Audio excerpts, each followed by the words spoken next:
নমস্কার বন্ধুরা, cooking for মাসি চ্যানেলে সবাইকে স্বাগত জানাই। আজকে আমি একটা রুটি, পরোটা, লুচি এগুলোর সাথে খাওয়ার জন্য একটা সিম্পল সবজি রান্না করছি। তার জন্য দেখুন আমি এখানে ছোট ছোট করে পটল, কুমড়ো আর আলু কেটে নিয়েছি।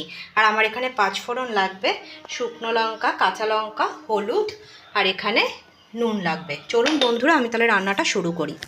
দেখুন বন্ধুরা, কড়াই আমি বসিয়ে দিয়েছি। কড়াইয়ে তেল নিয়ে নিয়েছি, সামান্য তেল লাগবে, খুব বেশি তেল লাগবে না। আমি এখানে একটা শুকনো লঙ্কা,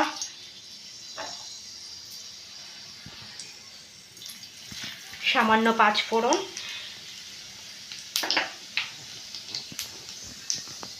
দিয়ে নিলাম।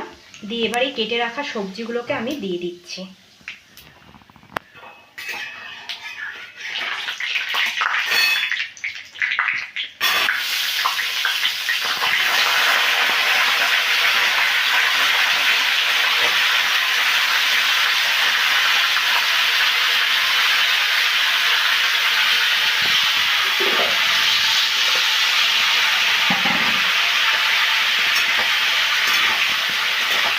সবজিগুলোকে দিয়ে দিলাম। দিয়ে এবারে আমি 2-3টে কাঁচা লঙ্কা একটু চিড়ে দিয়ে দিলাম। সামান্য হলুদ দিলাম।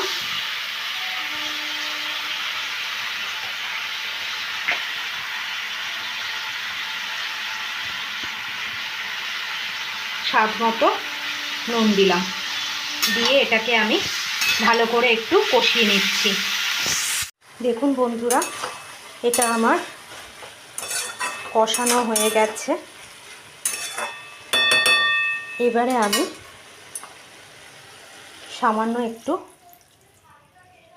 জল দিয়ে দিলাম, যাতে সবজিগুলো ভালো করে একটু সেদ্ধ হয়ে যায়। সব সময় বন্ধুরা তেল ঝাল মশলা খেতে ভালো লাগে না, তখন আমি এই রকমভাবেই একটু সবজির তরকারি করে নিই। এটা রুটি, পরোটা, লুচির সাথে খুবই ভালো লাগে খেতে। মিষ্টি মিষ্টি তরকারি, বাচ্চারাও খুব ভালো খায়। তো সেই কারণে আমি এটা মাঝে মধ্যেই বানাই, তাই আজকে আপনাদের সাথে একটু শেয়ার করলাম। এবারে আমি এটাকে ঢেকে দিচ্ছি। দেখুন বন্ধুরা, আমি একটু ঢাকাটা তুলে একটু দেখি যে কত দূর হয়েছে।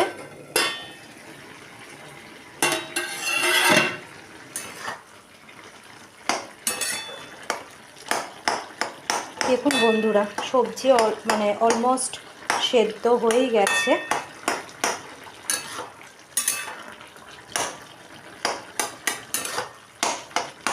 এটা পুরো মাখা মাখা হবে তরকারিটা।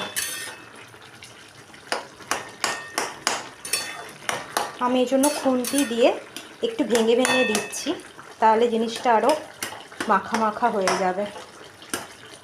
আলু কুমড়োগুলোকে আমি একটু ভেঙে ভেঙে দিলাম।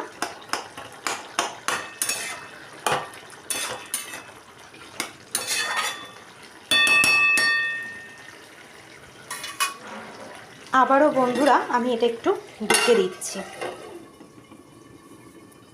বন্ধুরা, এটা আমি এবার নামে সরিয়ে দিলাম। দেখুন তরকারিটা আমার অলমোস্ট হয়ে গেছে, কিন্তু মাখা মাখা পুরো হয়ে গেছে। এইবারে আমি এটার মধ্যে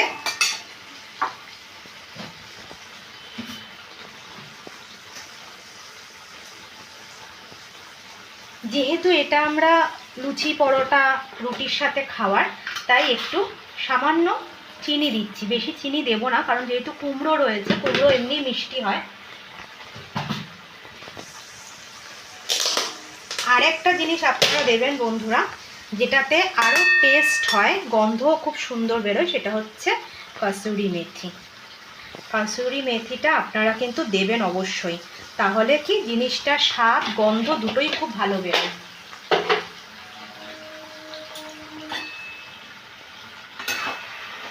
এবার এটাকে আমি ভালো করে মিশিয়ে নিচ্ছি।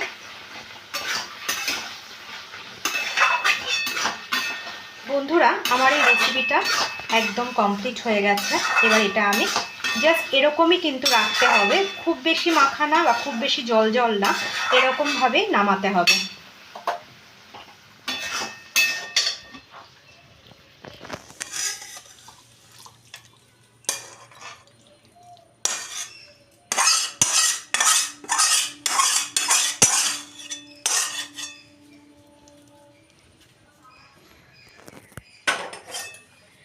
দেখুন বন্ধুরা, আমার এই কুমড়ো পটল আলুর এই সিম্পল সুন্দর রেসিপিটা অলমোস্ট কমপ্লিট হয়ে গেছে। আমি সার্ভ করে দিয়েছি।